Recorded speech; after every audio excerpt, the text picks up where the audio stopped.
नमस्कार मंडळी, नवीन एका इंटरेस्टिंग व्हिडिओमध्ये सर्वांचं मनापासून स्वागत आहे. मित्रांनो, महाराष्ट्रातील दिव्यांग व्यक्तींसाठी ही व्हिडिओ अतिशय महत्त्वाची आहे. मित्रांनो, या व्हिडिओमध्ये तहसीलदार नेर यांच्या माध्यमातून एक अतिशय महत्त्वाचा जाहीरनामा प्रसिद्ध करण्यात आलेला आहे आणि हा जाहीरनामा जरी नेर या तहसीलदार कार्यालयाचा असला तरीसुद्धा त्यातील अतिशय महत्त्वाचे मुद्दे हे आपल्यासाठी म्हणजे महाराष्ट्रातील प्रत्येक दिव्यांग बांधवांसाठी अतिशय महत्त्वाचे असले कारणाने तुम्ही ही व्हिडिओ शेवटपर्यंत बघायचे, कारण या व्हिडिओमध्ये किंवा या जाहीरनाम्यामध्ये जे जे काही मुद्दे सांगितले आहेत ते मुद्दे महाराष्ट्रातील प्रत्येक दिव्यांग बांधवांना, प्रत्येक तालुक्यातील, प्रत्येक तहसीलदार हद्दीतील राहत असलेल्या दिव्यांग बांधवांसाठी महत्त्वाचं असणार आहे. त्यामुळे ही माहिती तुमच्यासाठी सुद्धा अतिशय महत्त्वाची असल्या कारणाने तुम्ही सुद्धा ही व्हिडिओ शेवटपर्यंत बघायचे. तर या पत्रामध्ये नेमकं काय म्हटलंय बघा. या संदर्भीय पत्रामध्ये, आता हे पत्र नेर तालुक्याचं आहे, परंतु या पद्धतीचं पत्र तुमच्या सुद्धा तहसील कार्यालयातून प्रसारित किंवा जाहीर केलं जाणार आहे. तर या ठिकाणी तहसील कार्यालय नेर अंतर्गत संजय गांधी निराधार योजना असेल किंवा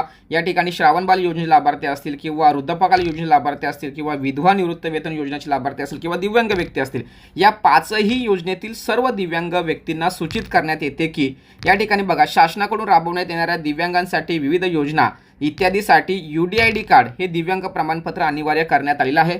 त्यामध्ये UDID कार्ड जे दिव्यांग प्रमाणपत्र हे आधार कार्डशी संलग्न असणं खूप गरजेचं आहे, लक्षात ठेवा. त्याचबरोबर संजय गांधी निराधार योजनेतील सर्व दिव्यांगांना या ठिकाणी पूर्वी 1500 रुपयेवरून या ठिकाणी 2500 रुपये करण्यात आलेला आहे आणि याचा लाभ तुम्हाला जर घ्यायचा असेल तर तुम्हाला कोणकोणत्या बाबींकडे प्रत्येक वेळेस लक्ष देणं गरजेचं आहे. बघा, ज्यांना पैसे येतात त्यांनी सुद्धा आणि ज्यांना पैसे येत नाहीत त्यांनी सुद्धा ह्या बाबी व्यवस्थित समजून घेणं खूप गरजेचं आहे. यामध्ये पहिला मुद्दा बघा, सर्व दिव्यांग व्यक्तींकडे UDID कार्ड प्रमाणपत्र असणे बंधनकारक आहे. साहजिकच UDID कार्ड प्रमाणपत्राला आधार कार्ड लिंक असणं आवश्यक आहे.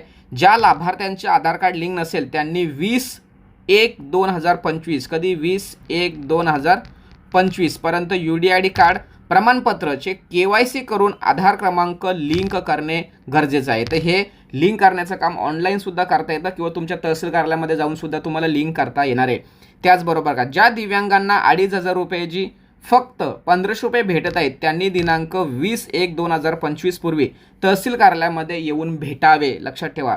त्याचबरोबर 31/1/2025 कधी 31/1/2025 पूर्वी बघा, 31 तारखेच्या अगोदर तुम्ही तहसील कार्यालयामधून येऊन तुमचा हयातीचा दाखला सादर करावा व UDID कार्ड प्रमाणपत्र KYC करावे. ज्यांनी मागच्या वर्षी हयातीचा दाखला दिलेला आहे त्यांनी नाही, ज्यांना पैसे येत नाहीत त्यांनी, लक्षात ठेवा.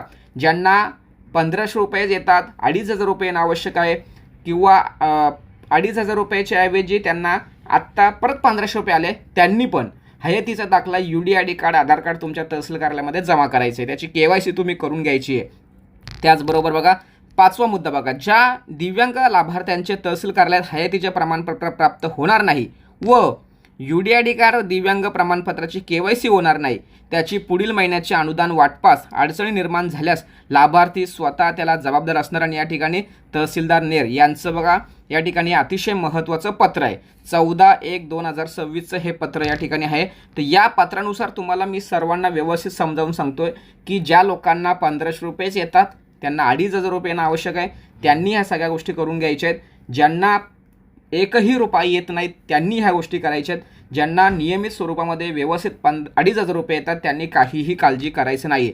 आता हा जो हयातीचा दाखला असतो, तो उत्पन्नाचा दाखला असतो, तो हे तुम्हाला मार्च महिन्यामध्ये, कधी तर मार्च महिन्यामध्ये जमा करायचे असतात, आता नाही. आणि या संदर्भात डायरेक्ट सामाजिक न्याय विशेष विभागाचा, कोणाचा, तर या ठिकाणी सामाजिक न्याय किंवा विशेष सहाय्य विभागाचा एक महत्त्वाचं परिपत्रक जाहीर होतं आणि संबंधित तहसीलदारांना सूचना केल्या जातात. त्यावेळेस आपल्याला हयातीचा दाखला, उत्पन्नाचा दाखला, आधार कार्ड हे कागदपत्र तुमच्या तहसील कार्यालयामध्ये जमा करावे लागतात, आता नाही. हे फक्त कोणासाठी आहे, ज्यांना 2500 रुपये येत नाहीत किंवा 1ही रुपये येत नाहीत. ज्या पद्धतीचं बघा, शेवटी व्हिडिओ स्किप करू नका, बंद करू नका.